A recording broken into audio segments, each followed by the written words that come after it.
Avenue here, just off the corner of Knickerbocker. As you said, in Bedford-Stuyvesant, you can see firefighters fighting this fire from the outside up on the roof and fighting from tower ladders in the front. They have pulled all personnel out of this building because of the danger to personnel. This fire originally came in just before 11 o'clock and quickly grew to 3 alarms. We got some tape when we first pulled up on the scene. We were closer to the flames. We had heard reports that police officers were injured in these flames. We did see a couple police officers being loaded into an ambulance. We were hearing reports that they are being treated for smoke inhalation and that those police officers right now at this hour are stable and are being transported to a local hospital. Those are the only injuries that we've heard being listed. There you see shots of firefighters fighting this from the roof and working close in. This fire not yet under control. A 3-alarm blaze on Jefferson Avenue in Brooklyn still being fought at this hour. Transit workers were injured this afternoon during a subway fire in a tunnel at Grand Concourse and 183rd Street. The conductor of a northbound D noticed something wrong with the train, so he discharged all passengers at 165th Street. Passengers had been discharged at 165th Street.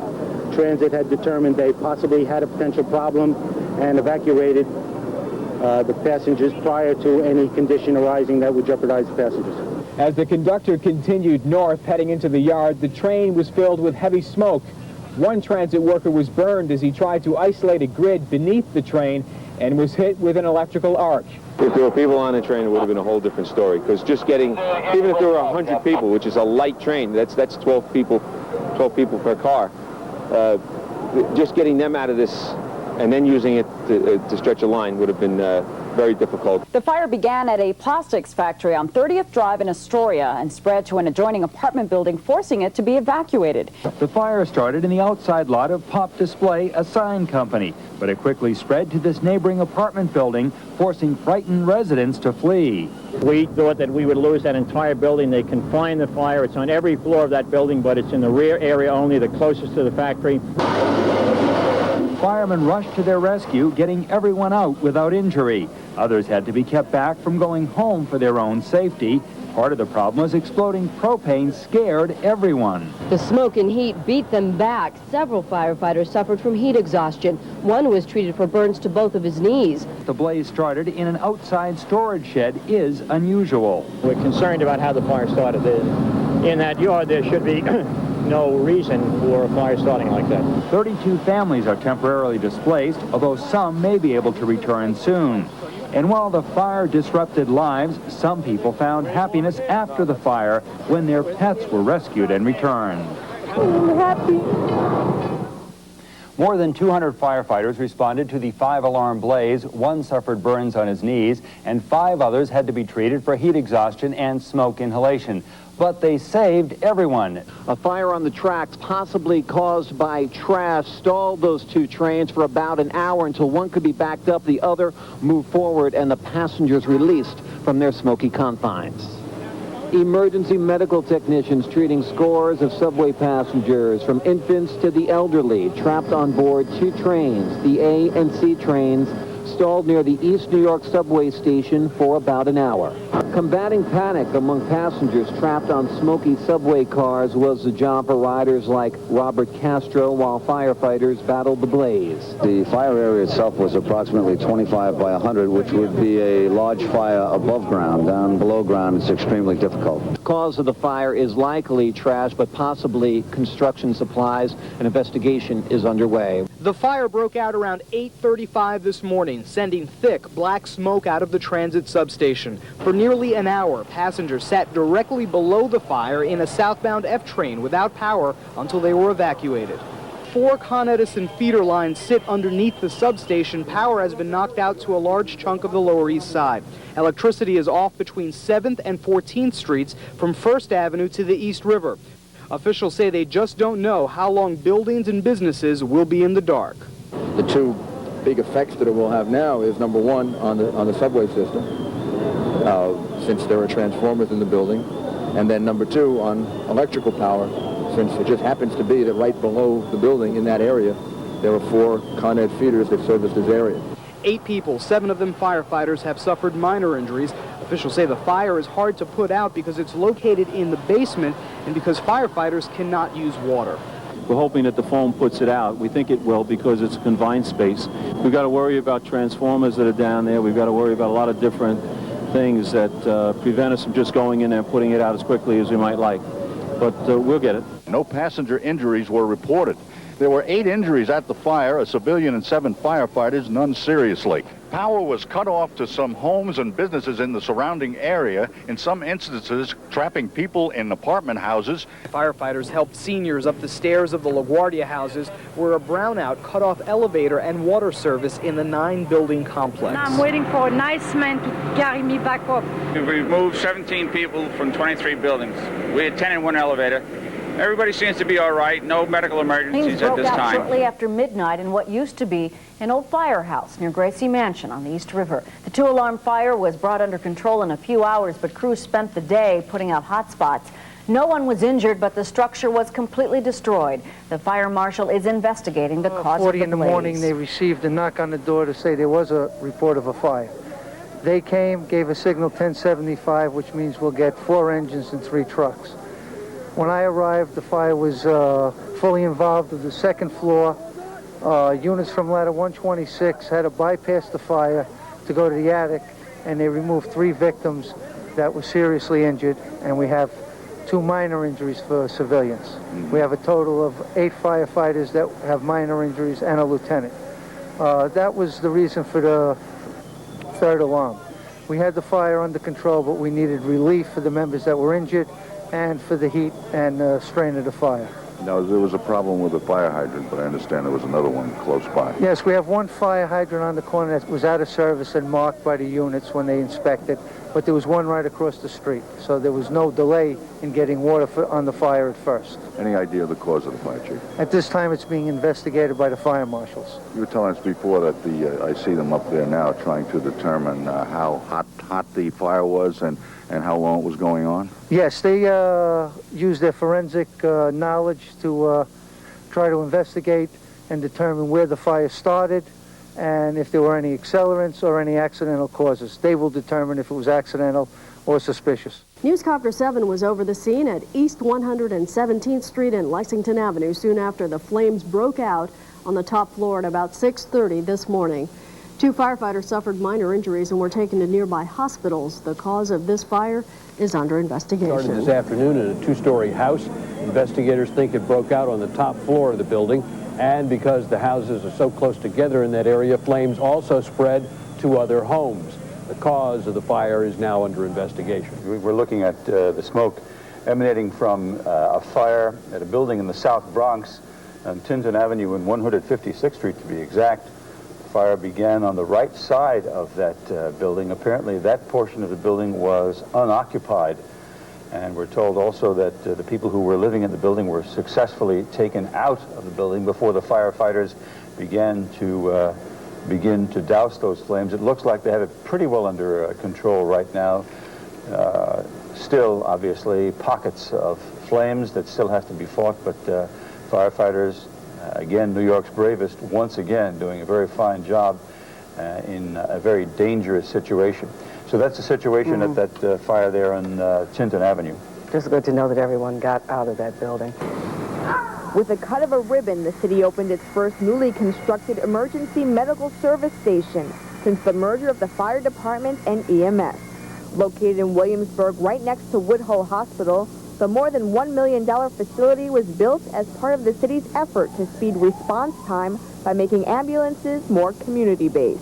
When we get more stations online throughout the city, we feel we can get the EMTs and paramedics to be in service quicker, get them back in service quicker, so to make the whole operation more efficient. The fire department wants to build 40 new stations throughout the city. Firefighters are in the process of battling a 2-alarm blaze in Staten Island, Sue. You can make out firefighters atop 1 tower ladder. They have 2 tower ladders in it, set up in an operation. This fire broke out shortly after 3 o'clock this afternoon. You can make out over on the right-hand side, water pouring in from that 2nd tower ladder. A very smoky situation in a warehouse. Fire has just spread through and completely gutted it. This is off of Richmond Terrace. The good news, if there is any, no reports of any injuries. A lot of fire department apparatus in northern Staten Island, however. Reporting live in Chopper 4, I'm Tom Prick. Back to you in the studio, Sue. Out on deck is, sir! The count on deck is 121. Pilot on deck, truly dedicated. FDNY trophy, sir. A blue machine. Woo, woo, woo.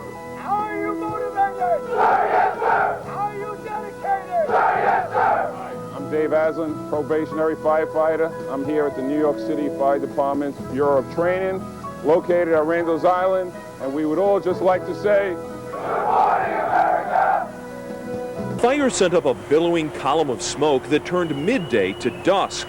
It sent victims scrambling for medical attention or for consolation. From the brownstone at 535 West 149th, the fire spread to an adjacent 36-unit apartment building. Fire officials say the pre-war construction made it difficult to contain. Fire gets across into the other side. It's a two separate wings. We call it an H-type building with a throat in the middle where the fire gets from one side to the other. So just a very difficult, long, prolonged operation. So many injuries because the guys have just worked so hard for so long and just really exhausted. The one fellow might be a little worse than everybody else, and he's the one we're concerned about. That firefighter, a lieutenant, was seriously injured by smoke inhalation. We're concerned about. Colleagues suffered less serious problems. More than 36 families were burned out of their homes. This has been a very, very bad fire. But for the fact that the fire department responded in 2 minutes, we probably would be looking at a lot of fatalities in this fire. The cause? Nothing official yet. was taking the bus home and suddenly went into labor. So the bus driver actually went off of the route and took her here to Ralph Avenue. Then a total stranger helped her off the bus and right into the firehouse. And these two ladies burst in the door saying, "This lady's having a baby, this lady's having a baby, you gotta help her." The next thing they knew, firefighter Stephen O'Sullivan, Chris Connor, and Kenneth Kennedy, as well as Lieutenant Tom Frizzalone and Probie Charles Hendry, turned into OBGYNs. They used this cot as a hospital bed and pulled out the OBGYN kit. And we were taking apart the OBGYN kit to get everything ready for the birth, and she asked us, "Are you reading a manual over there?" Most of these firefighters sat in the delivery room during their own children's birth, but this was the first time they had to deliver a child. I was the catcher. What I did was cut the umbilical cord. I was the Lamaze coach. I was basically supervising and overseeing the operation. I was basically one of the nurses, helping out Stevie and Chris with the delivery. Janedra did not have a name for her baby, so as a special tribute to the firefighters, she promised to pick their names out of a hat. And the first name is? Tom. Who's Tom? You may remember Tom Frizzalone was a supervisor. And the middle name? And Steve. Steve was the catcher. As for 4-pound, 14-ounce Tom Stephen, he's doing great. Both mother and son are expected to go home tomorrow.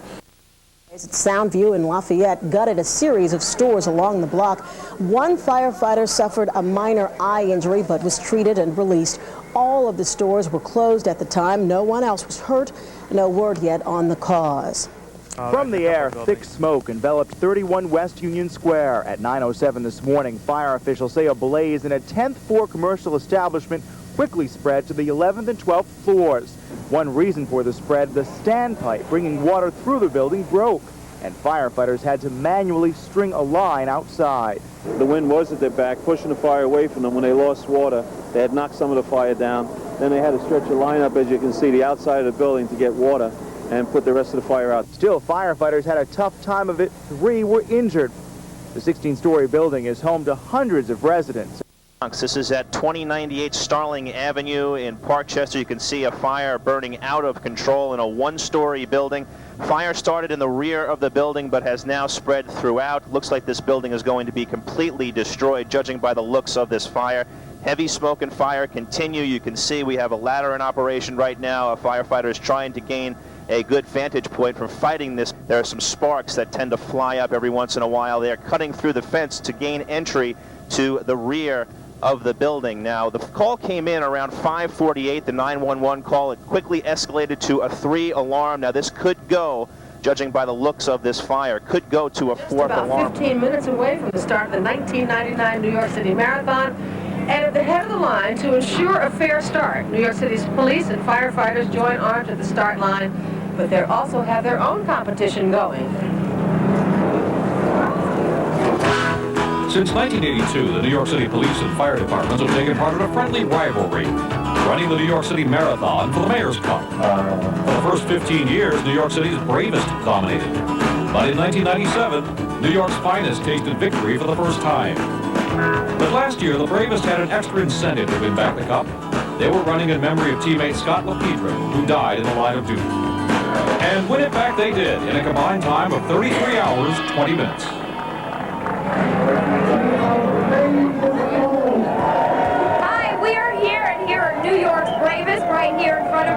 New York's finest are behind them. They are forming a human chain to prevent a false start.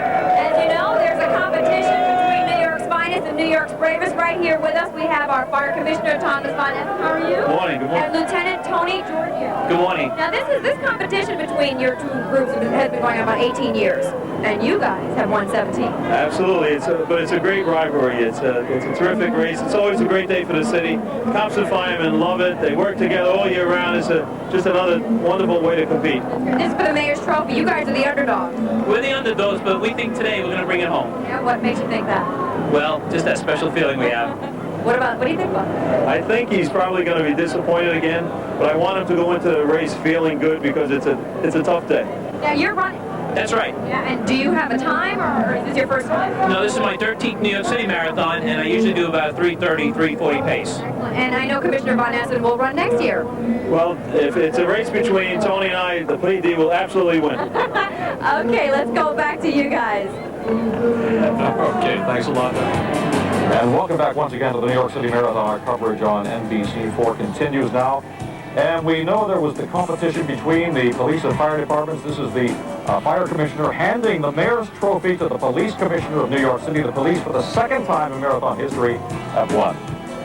That concludes our coverage. Thank you so much. Our congratulations to all the winners. Thank you, everybody. See you next time. Each and every day, members of the New York City Fire Department's EMS division are called upon to save lives. But yesterday was no ordinary day for EMT Ted Smith. You see, it was his first day on the street, and it's his first call that he and his patient will never forget. 52-year-old Luther Matthews had suffered a massive heart attack, and according to both EMTs, he was medically dead. He was in cardiac arrest and defibrillated him, and all of a sudden he's talking to us again. But moments later, his heart stopped again, and for a second time, they used a defibrillator. It was kind of surprising that he was going to fade out like that. Right. Wow. Then after one shock, he just came right back. Today, Luther Matthews is recovering here at Harlem Hospital, and his wife says both paramedics stayed at the hospital to explain what happened. And until today, she was unaware it was Ted Smith's first day, first call, first life saved. I can't even explain it. When they told me how it happened and how he recovered, I was overjoyed. I'm thankful, very thankful. Many blessings. It's a pretty great way to start your career, isn't it? You could wait a long time to have a call with a result this great. The fact that someone as new as he was able to perform so well is really a tribute to him and to the Academy. And for Ted, it will take some time for this incident to set in. But in his job, time is of the essence. Hey, Ted. This is my my fire department jacket. All right, pretty nice. That I got from the commissioner himself. Hey, Chief Jim Ryan. Terrific, Chief Jim Ryan. And here's ladder company number 5. Number 5. That's right around the corner from here, you know. Mm-hmm. Yeah. And hey, take a look at this on the back. It says FDNY on the back. Oh, that's terrific. Very cool. Yeah, that's very terrific. Nice, Jim. And I will wear it proudly because those guys do some job. For what reason? Because I sucked up to the commissioner. And, I like now, your honesty. Now, if I sucked up to the commissioner, it says Chief Jim Ryan here. Right. Gail, our executive producer, got one that said Big Chief. Oh. Well. Wow. At any rate, what I wanted to say, I wanted to show this off. I'm very proud of it because New York's bravest are a terrific bunch of people, and they do a job on a regular basis, which means an awful lot to our lives and our property. Absolutely. My brother-in-law is retired from the fire department. Yeah. A terrific bunch of people, and we are very proud of them, and I'm very proud to have received this from the commission. Shanice has aplastic anemia and is waiting for a bone marrow match. Since there aren't enough African-American bone marrow donors, her family and the firefighters are trying to get the word out. Everything is coming from the heart. So when stuff comes from the heart, it's good. She impacts all of us individuals who have kids. We count our blessings. Our kids are healthy, and it also makes us feel good that we have an opportunity to help her out and make one of her wishes come true. That was to help me get better. And fire dogs, they want to help me too. If you're interested in learning more about becoming a bone marrow donor, please call 1-800-MARROW2 for more information. Trapped in the rubble, dozens of firefighters race to a building collapse, but when the dust clears, one person is dead, several others are hurt. Third floor of this 3-story residential building, still under construction, gave way, trapping 13 workers inside. Fire crews say the rear of the building at Lee and Middleton Streets folded like a stack of cards. The top floor collapsed, and it collapsed into the second floor, and the second floor collapsed into the first floor, and so on, right down into the basements. The workers were pouring cement to create a third floor when metal reinforcements collapsed, sending 13 workers on different floors, falling to a basement filled with 2 feet of wet cement, which acted like quicksand. Rescue crews had to pull the victims free from a hazardous goop that threatened to swallow the workers. We had to roll them over, slide a backboard under them just like we're trained, and we slide them back on, and you have to like break a vacuum. It's, you know, the guy is like stuck, half his body's in, and it takes, I mean, 4 or 5 guys. You got to like break a vacuum. Onlookers in this Hasidic Williamsburg enclave watched as dazed and injured workers emerged from the rubble. This man's face was encrusted with dried cement. You can see the shock on his face. Another victim suffered deep cuts, others broken bones. One worker was pronounced dead at Woolhull Hospital. Rescue crews deserve credit for working quickly under harrowing conditions. As they searched for victims, the unstable rear wall of the building was shaking, and crews had to dodge falling cinder blocks. So you were scared? Yeah. I mean, I'd be lying if I said we weren't. I mean, we had to, you know, you try to look up and you try to, you know, look up and work, and it's tough. And like I said, we're working in like knee-deep wet cement. Tell you one thing, we decided to come to Ladder 16, Engine 39, to have Thanksgiving dinner with a bunch of firefighters. As you can see, no one's home. The turkey, however, we're going to come in here and show you this, the turkey is cooked, but there are a lot of plates there, and no one is here to eat. That's because Ladder 16 and Engine 39 are out on runs. This is what it's like in New York on Thanksgiving. There's no rest for the weary, even though it is Thanksgiving. While most of us are home with their loved ones, there's an awful lot of people who spend their day helping others, like the firefighters with Ladder Company 112 in Bushwick. This evening, Bernard Floody and his Ladder Company were attending to a water leak. But earlier today, Floody, Ira Thorner, Dan Gills, Richard Duffy, and Ronald Broom saved a man's life. It's a team effort. Now, you never thought about your own safety? You never thought about anything but helping this guy? No, not really. No, that's our job. That's how everybody operates here. Doesn't matter whether it's Thanksgiving or Christmas? Doesn't matter what day it is. Any day, any time. Well, thank you, and happy Thanksgiving. Thank you, Penny. You too. For the men, it's all in a day's work. The fire on Piling Street was brought under control, and the man they saved is in stable condition at the burn unit of the Cornell Medical Center. All you heard was glass breaking, and you couldn't see nothing at all. And you and Ronnie and the lieutenant never thought about anything but helping this guy? No, we got, how to get him out of there and make sure we got out of there. That was our main concern. Happy Thanksgiving. Yes, thank you very much. Congratulations. All right. So at firehouses all over the city, it's catch a Thanksgiving dinner when you can. If that water boils, can you throw the potatoes in? Sure. Thank you. Lenny Bayonne was cooking up tonight's Thanksgiving dinner when the bells went off. So the stuffing, gravy, potatoes, and turkey had to wait. And a scene like this is repeated time and time again all over our city. But don't think for a second they're not appreciated. Let's go back to Bushwick, where the guys from Ladder 112 helped the family with a water leak. They helped us out. They shut off the water, and we got to do something about the string. Would you say Happy Thanksgiving to them? Happy Thanksgiving, fellas. And that's all we want to say from Fox 5. Happy Thanksgiving to all of the firefighters, the cops, the sanitation workers, and everyone working tonight. This was the scene seconds after the collapse. One worker was left dangling from the line that had snapped. His partner was harnessed inside the scaffold itself. Each man hanging by a single rope, 15 stories above the street. Firefighters and police emergency units converged on the Upper West Side as the men dangled motionless, terrified to move a muscle. On the sidewalk, hundreds of spectators held their breath as rescuers were lowered from the roof. Firefighter Tom Foley rescued the man on the rope. A lot of times it's mayhem and you got people screaming and stuff, especially in fire conditions. But this guy kept his head. Yeah, and he was really easy to work with. Not only were they in danger themselves of possibly falling, the scaffold could have fallen, portions of the scaffold could have fallen on them. The spectators cheered as the men made it safely to the ground. They were strapped into stretchers and rushed to St. Luke's Hospital. Both men suffered only minor injuries. It's the best job in the world. I wouldn't trade it for anything. This evening, Midtown tourists were treated to a very unusual sight. One of the Times Square electrical billboards caught fire. It happened to be in the same building where ABC broadcast Good Morning America in 2020. The ABC cameras captured the fire. Firemen, of course, quickly extinguished the flames, and nobody was hurt. They just got to see a big sight in Times Square.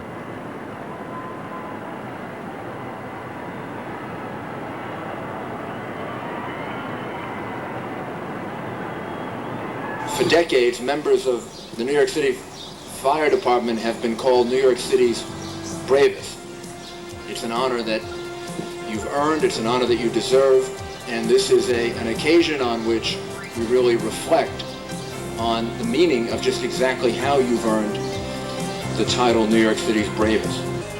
On behalf of the citizens of the city, I once again want to offer to the families of all of those firefighters our love, our support, our care, and our deep respect.